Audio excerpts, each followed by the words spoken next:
Hey guys, Sherman614 here. Have another knife review for you guys today. Oh, excuse me. Had to get some coffee. There's just a quick little mug, this Chicago mug that my buddy here on YouTube, the Wrath of the Wolf, my my best friend, has been for a very long time. He's always been here with me on YouTube. We actually met through my knife reviews, and we just became the best of friends right off the bat. He's like my brother, so. Just a quick little, I guess almost shout out. But anyway, this is the United Cutlery Colt Guardian Tanto.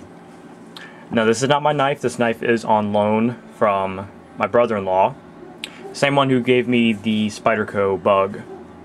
So you guys can thank him for this review. He bought this about a month ago and he gave it to me to carry for about a week so that I can review it. He bought this off eBay for, I believe, $16. I've been looking around. They seemed to retail for about $20. They have some on Amazon for $16.27. That's one I'm looking at right now on my computer. I assume it's made by United Cutlery for Colt, and it's called the Guardian Tanto. I think they only make one in this design. Anyway, let's get down to the knife itself. I'll start with the sheath and the handle, and then I'll get down to the blade. The sheath itself is made, it's pretty much just hard plastic. It's nothing like, it's not a Kraton, not Kraton, it's not Zytel. But it is, I think, a hard plastic. It has a little hole down at the bottom to drain water if you get water down in there, so the blade won't completely all rust up or anything, so water just won't sit there. And the handle itself is just a hard plastic. Here again, I don't think it is Zytel or any kind of FRN. It is nicely textured though, which I like. Almost Spyderco-like. It reminds me of the Griptilians, the Benchmade Griptilians in terms of the grip. Has a, it's actually funny, it says on the description that it features an AUS 8 SS steel clip, which is a very nice quality clip. I've been wearing it on the clip and around the neck for a little bit, and it is a very nice clip. I have not had the sheath pull with me when I'm trying to extract the knife, so that's good. And it comes with this really nice, soft, type of cord. It's not, I don't believe it's paracord. It doesn't feel like it. And it is adjustable. Carry around your neck and everything. So he'd been carrying it around he'd been using it as a neck knife for the past month. And this guy's rowdy. This guy is rowdy. He gets down and dirty. He's just, he's crazy. So if this knife doesn't have a scratch on it. So, alright, that's about it for all that jazz. Here's the blade. A very nice, I really like that bead blasted finish. See? Colt since 1836. Design. On the side it has Cryo Edge 440 stainless, handcrafted in China. I guess that is the model number, the CT57. So that's Colt. So the Colt 57. It is a chisel ground blade, as you can see, which means it is only sharpened on one side. I really dig the finish. Nice reinforced tip. Now me and him agree that the tip is very blunt. As you can see, it's rounded off. You can do that with it, which you should never be able to do. But me and him came to the conclusion that they probably did that so that when you're wearing it around the neck and you go to put it back in the sheath, then you don't just completely gut yourself. Like if you were to have a Cold Steel Braveheart and try that, yeah. The sheath itself is very interesting. I've never seen a sheath like this. It's called the Power ABS sheath or something like that. See, I don't have a flashlight around me. Let me get a flashlight real quick. So you can see this. You may not even be able to see it with the flashlight. But down in there, you can see on the clip side, there are, I can count about 4 little recessed round magnets. Little magnets down in there. And what it is, it's a magnet retention sheath. A magnetic retention sheath. And I have never seen that, and you can hear it. You can hear it as each one clicks onto the blade to hold it in place. And like I said, this guy's rowdy. This knife has never, he said it has never fallen out or even come a little loose while he's been wearing it. And like I said, he's been wearing it a month, and yeah, he gets rowdy and crazy. So if this knife does not fall out with him wearing it, I don't think it's going to fall out with anybody wearing it. So the strength is amazing. So it's not a hokey design by any means. I think they did a really good job with how they executed that. It just works really, really well. Every once in a while you go to put it in and the first magnet will come forward before the blade contacts it, and the tip of the blade will hit the magnet. That does not inhibit it from sliding into the sheath any, but it will stop it a little bit, and you do have to worry about nicking the blade, which it doesn't have any nicks at the moment. In my opinion, the grind is very nice. They did a good job with the grinding. They started the grind fairly high. The knife as it came, here again, me and him both agree that it is not that sharp. Let's see if we can get a little piece of paper here. Like I said in other videos, chisel ground knives tend to cut a little bit. I mean, it'll cut paper pretty well.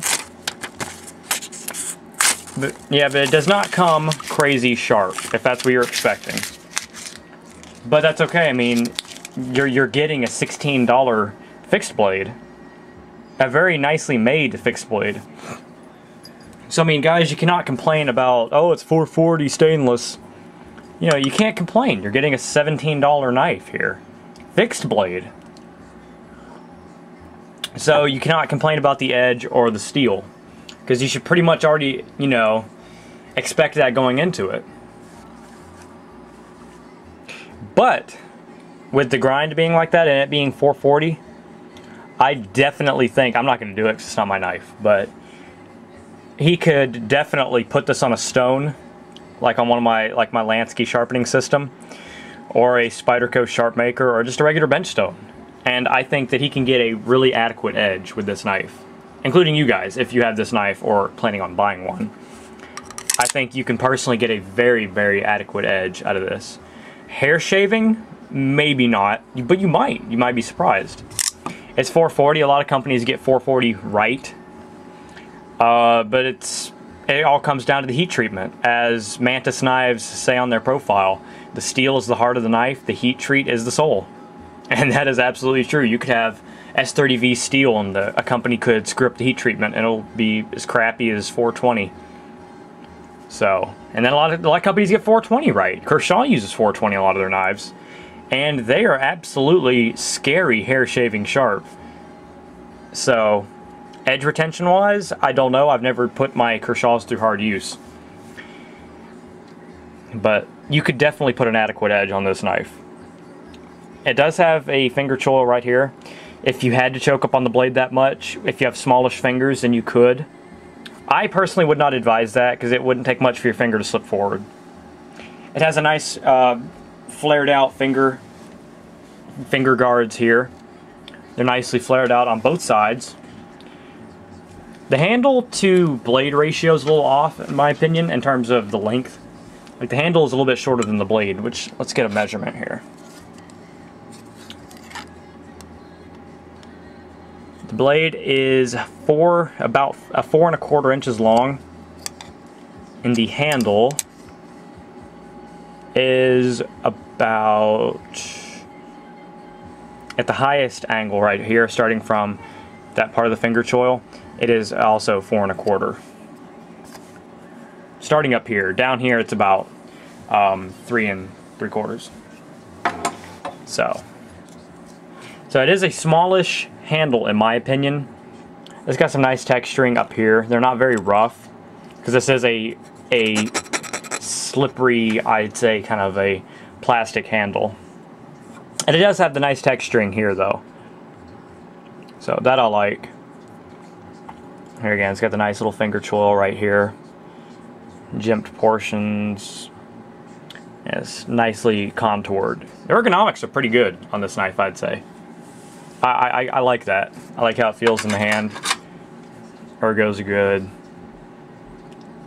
So, keep in mind though, this is not a full tang knife. I can feel the tang probably stops about right there. So do not do any prying with this knife or try to throw it at something.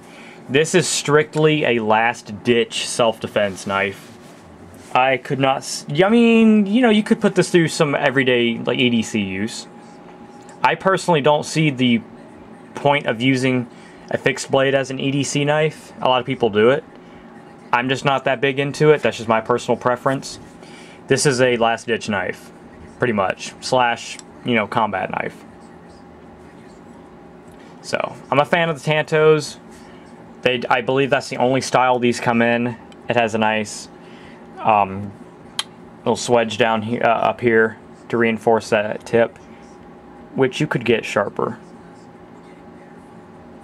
So, like I said, chisel ground, just really nice. It's a nice, it really is a nice quality boot slash neck knife. It's marketed as, hold on, let's see. I don't know, it's marketed as a neck knife, but he found it while looking for boot knives. So it's a boot slash neck knife, I guess. So, I mean, if you're looking for, like, a medium quality boot knife, then I'd go for it. It's $17. I mean, you know, you can't beat that with a stick. Coffee again. I think it is a little heavy to be carrying it as a neck knife. I know he was doing it, and you know, I'm not much into carrying a lot of weight around my neck, and I know a lot of you guys care about, you know, the weight, but I think this would excel as a boot knife because it's really thin and it has the clip. I love doing that. It's just such a cool retention system that Colt has going on here, or United Cutlery, whichever. Like I said, that stays in there. I mean, giving it some force there. It came out a little bit, but came out a little bit. But here again, it's not gonna. He's never had it falling out, and like I said, he does a lot of stuff in a day, so he's not had it falling out. I would not worry about it at all. So it's a pretty cool system they got going on here. So if you want an attractive looking, durable boot knife with some cool features like this has, go for it. Like I said, 16 bucks. You can get it for $16.27 on Amazon. By the way, great place to get your knives, guys, because Amazon buys from, or orders from different companies. So you see it on Amazon and it might be from some other company, you know, but it gives you the opportunity to see companies that you've never even heard of that sell knives and get really, really good prices. Like, I love Newgram, but I've seen some knives on Amazon from other companies that sell the same knives Newgram does, but for, you know, $10 cheaper sometimes. So check out Newgram, but also check out Amazon, guys. Amazon, like I said, has some great knives and prices. And like I said, all these, you gotta be careful. Some are not new in box. Some are used, but you gotta look to see where it comes from. But anyway, that was my little, I tried to make it as short as I could. I think I kind of went on a little bit, started rambling, but like I said, this is my brother-in-law's knife. He let me borrow it for this review, so thank him. My Mantis Mrs. Smith review is coming up. I'm gonna carry it for about another day, and then I will get down to the review. So I know you guys are probably excited to see that, and kind of anxious because, like I said, there aren't any reviews for it. and I'm anxious to do it. So this is the Colt Guardian. Hope you guys enjoyed. If you have any questions, just leave it in the comment box down below. Sherman614, peace.